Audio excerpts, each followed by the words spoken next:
There is a kit manufactured by Ambassador House. Once it is tightened, the very important thing is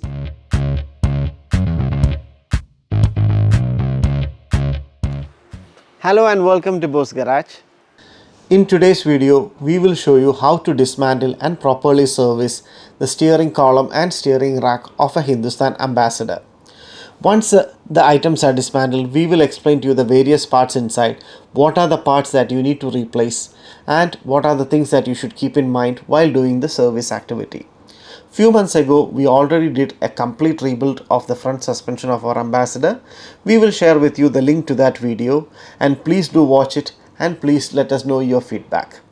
Now let us get into the video of dismantling the steering rack.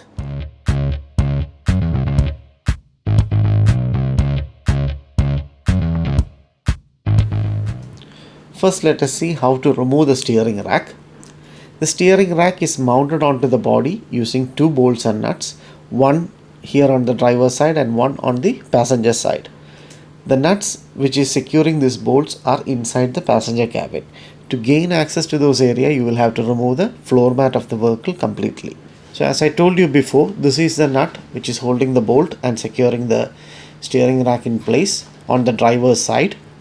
And to gain access to this nut, you have to remove a metal cover which covers a portion of the clutch pedal and the associated linkages which operate the clutch.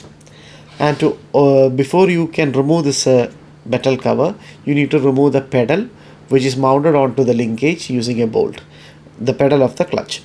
And after that, you can remove the screws and take out the metal cover. Then you can see the nut on the driver's side. On the other side, the nut is covered just using a rubber bush. You can just pull the rubber bush out and you can remove that nut as well. So before you remove the steering rack, first you have to disconnect the steering linkage, and on either side of the steering linkage there are universal joints, and the bottom universal joint is connected to the steering rack, which is held in place using a tapered pin and nut. You can just remove that nut and tap the pin out. And why we are doing this overhaul job or this rebuild job is because the steering has a slight jerk. So when you go on over potholes or bad roads, you can feel the jerk on the steering. So at the same time, we thought we will rebuild the steering rack as well, because it has never been dismantled in the past 20 years or since the car came out of the showroom. So the grease, everything might have become dried up.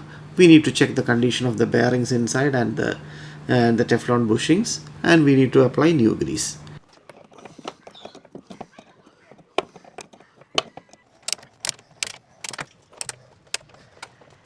And before to take out the steering rack, there is this peculiar kind of rubber boot which covers the area around the pinion of the steering rack. You have to remove this one also, then only you will get enough area to pull out the steering rack.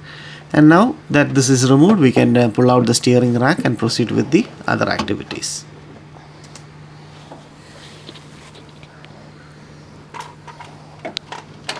So before we proceed with the rebuild, we will explain you what are the various parts in front of us and also what is our plan of action. So this what you see here is a steering column.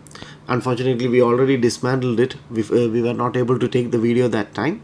But however, during the reassembly, we will show you and explain you each and every single component inside, and we will show you the proper sequence of assembly. And this here is the steering linkage with universal joints on either side. So this is also an important part, and at the moment this is absolutely fine, so we are not doing any activity on it. In case in the future if something is required, we will do a rebuild on that one. And this is our Ambassador steering rack. We all know that Ambassador has a rack and pinion steering system, and here inside you have the rack, and here is the pinion, and here you have the tie rods and the tie rod ends. And whenever you rebuild the steering rack, you have to mandatorily replace the rubber boots as well as the Teflon bush on this side. So now we will completely dismantle it and we will service it, and we will show you what are the parts that needs to be replaced. Normally the tie rod ends gets damaged very fast, or that is the area of which is more prone to damage, but in our case we already replaced the tie rod ends before. So now let us dismantle the steering rack. So we will first remove the tie rod ends.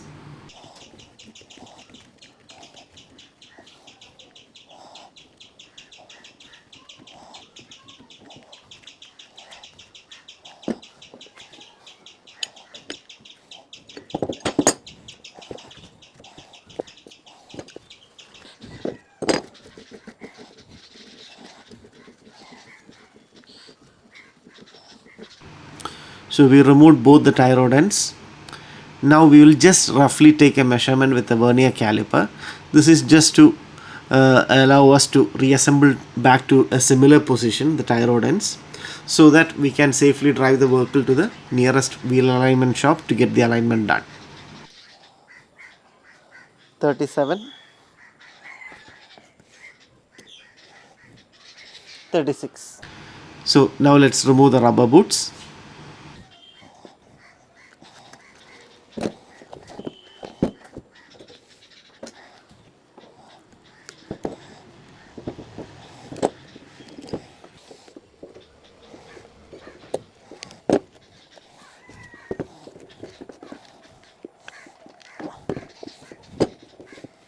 Now let's see how to remove the inner tie rod. And here you can see is a locking cup which has two tabs at the back, and you can see there are three slots on the inner tie rod. And the locking cap, what they do is they tap it in such a way that these three locations, the locking cap will be bent inside and it locks in position. So now we need to use some kind of a screwdriver or a sharp object to release the tabs. And to remove the inner tie rod, we can use this kind of spanner. This is actually the silencer nut wrench for the Yamaha RX100. We can lock the spanner on one of the tabs and then we can start removing it. And here in this case we already removed it. Normally it is a bit difficult to remove.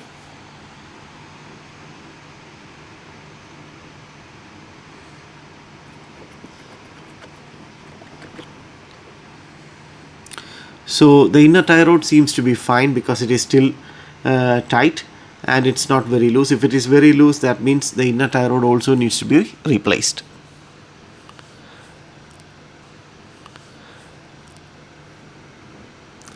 So this is the locking cup. The tabs on this one is damaged, so we have to replace this one as well.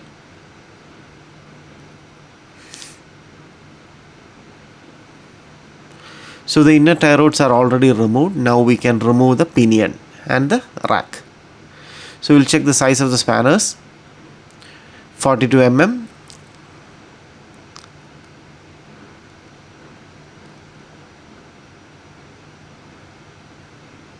46 mm.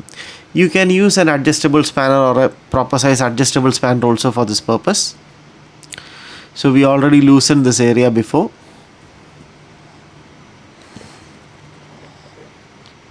There is a seal here, an oil seal. This oil seal has to be mandatorily replaced.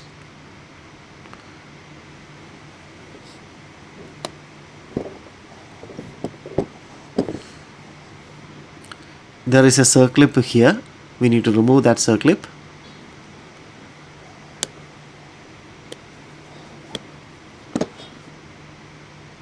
We can remove this check nut.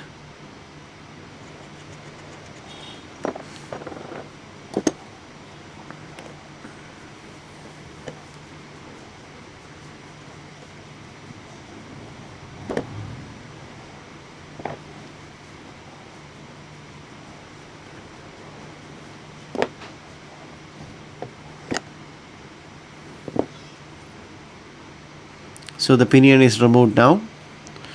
We can push the rack and take it outside.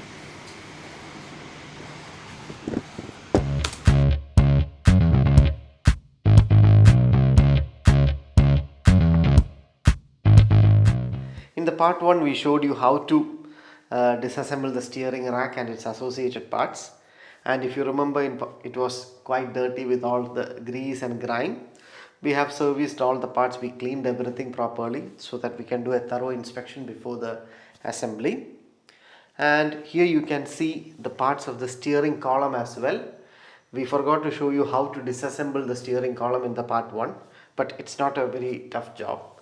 We will show you how to assemble it. So to dismantle, you can just follow the reverse procedure. So this is the main steering shaft. This is the end where you connect the steering wheel, and this is the steering column. And here you can see the top side bearing and its associated locking devices. And this is the bottom side bearing and the locking devices. So this one you can actually get it as a kit.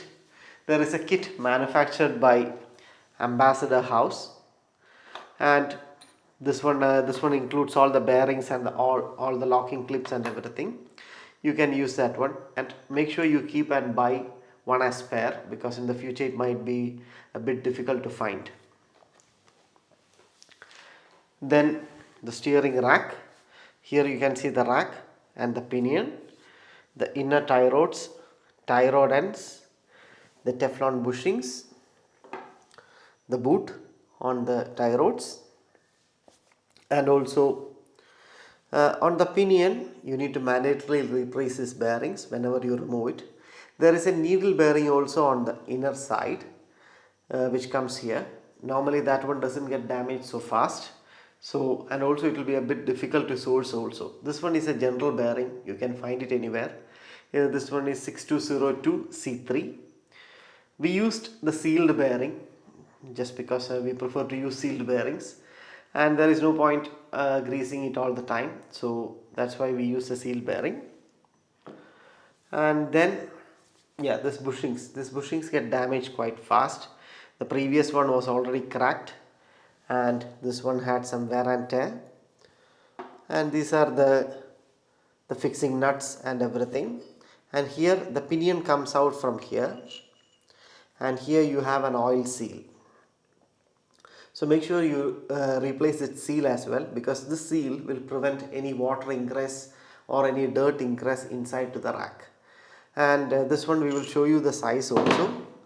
This one you need to find in the local market wherever you find the seals. The size is 15 by 22 by 5, everything in millimeters. You can use 15 by 22 by 3.5 also.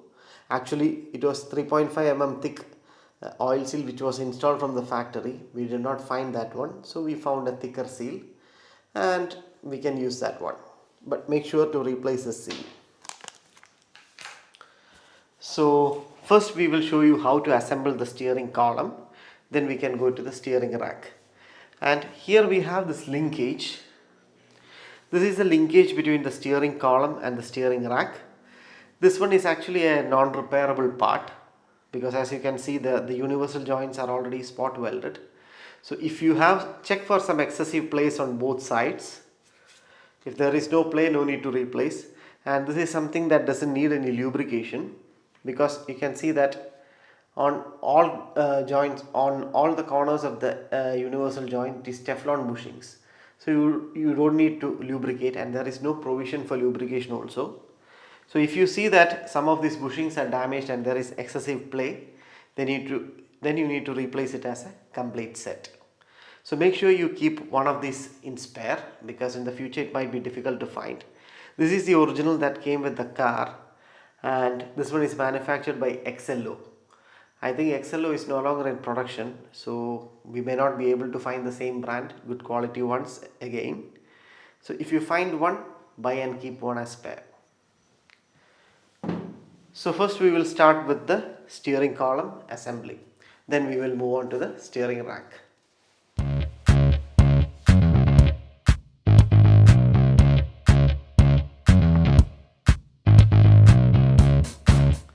So let's start with the assembling of the steering column. So here you can see the column as well as the steering the shaft.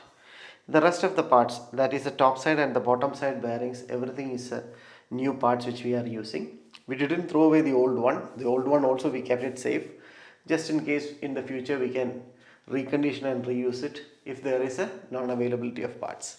For the time being, as we said before, this company Ambassador House based from Kolkata is building the complete rebuild kit for the steering column. So make sure you buy one of this and keep one a spare, just in case in the future if we find it difficult to get the part. So we have arranged everything in the sequence. Make sure you lubricate everything before the assembly. We will start with the top side bearing first, then we will insert the shaft, and then we will install the bottom side bearing. So let's start the procedure.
So the steering column is completely assembled now. I think you already understood the sequence. Only to install the last clip you may need help from another person. You need to compress the spring at the bottom completely by pushing it downwards. Then you need to use the circlip plier to insert the circlip on the shaft. Then use a pipe or pipe spanner like this one. Put it inside. Keep it completely compressed and then tap it on top. So the circlip will go into the position. That's how we need to do that, and after that this one is complete. Now we can clean it again and install it on the car. So now we will show you how to assemble the steering rack.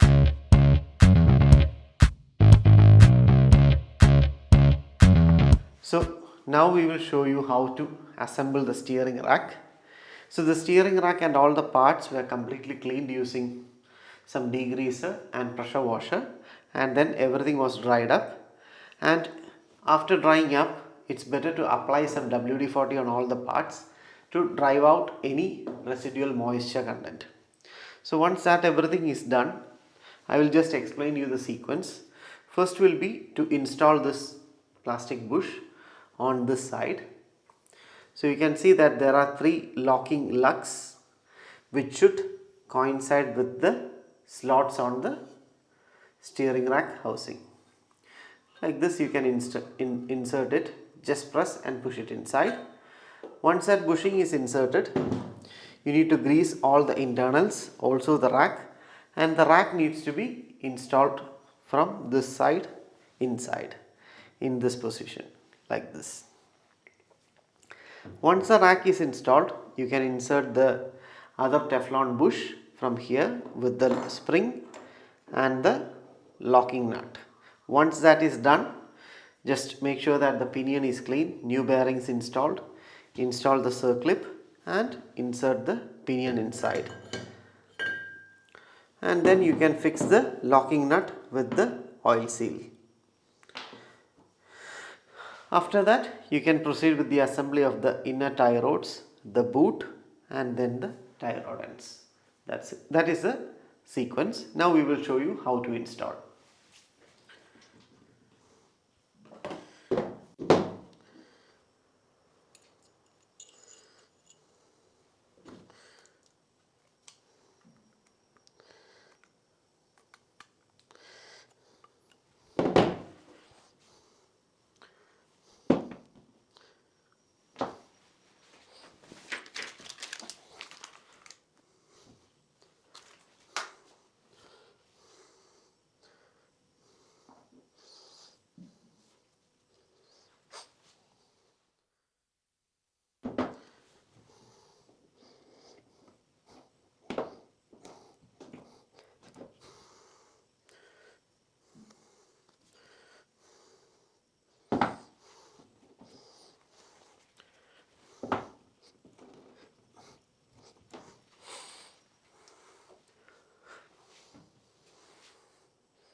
So we have completed the assembly of the rack and pinion system. So now we have to install the inner tie rods, the boot and the tie rod ends. I will just explain to you the sequence once again. First we install the plastic bush over here. Then we greased and inserted the rack. Then we inserted the pinion with the check nut, and make sure that the oil seal is installed, and make sure that the new bearings are installed. Then we install the bushing from here with the spring, the check nut and the lock nut. So that was the sequence which we followed. So now we can proceed with the assembly of the remaining. So before we install the inner tie rod, this is the locking cup with two tabs here. On the rack you can see on either side there are two slots like this. You put it in such a way that this tab matches the slot so that it will prevent from rotation. Then you can insert the inner tie rod and tighten it. Once it is tightened, you can see these three slots. Just tap it here on these three locations so that it will be locked. So it will prevent the inner tie rod from loosening. So now let's see how we can install this one.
So we have installed the inner tie rod on both sides with the locking cup.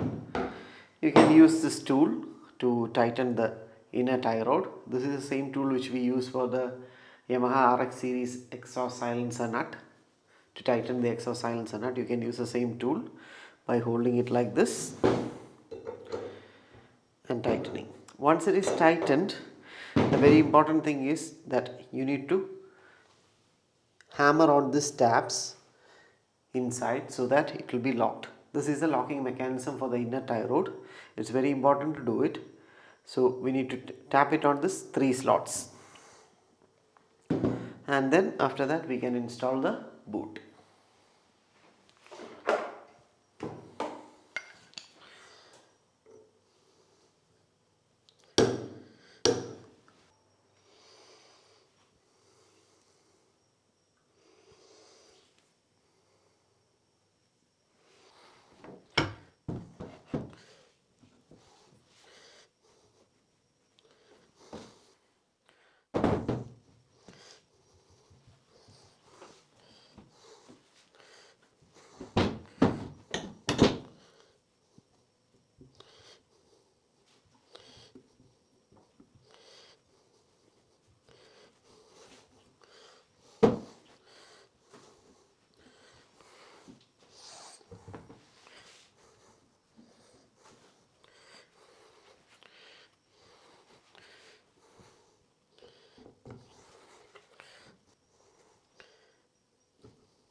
So we have almost completed the installation. We installed the boot as well, and on this small ends we have installed the metal clips.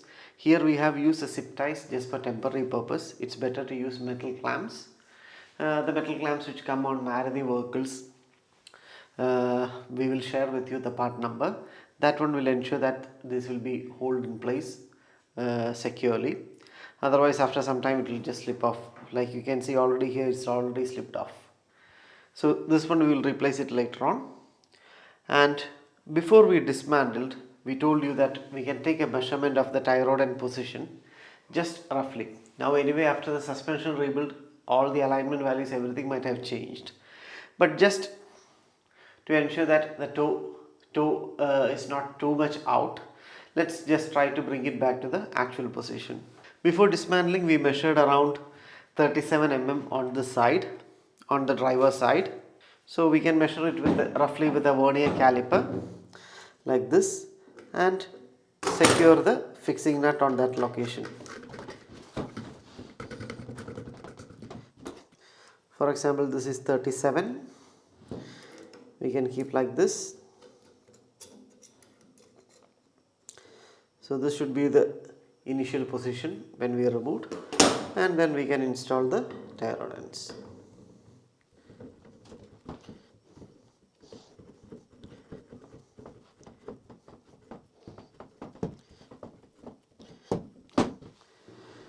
So once we fix it on the car, we can tighten the lock nut.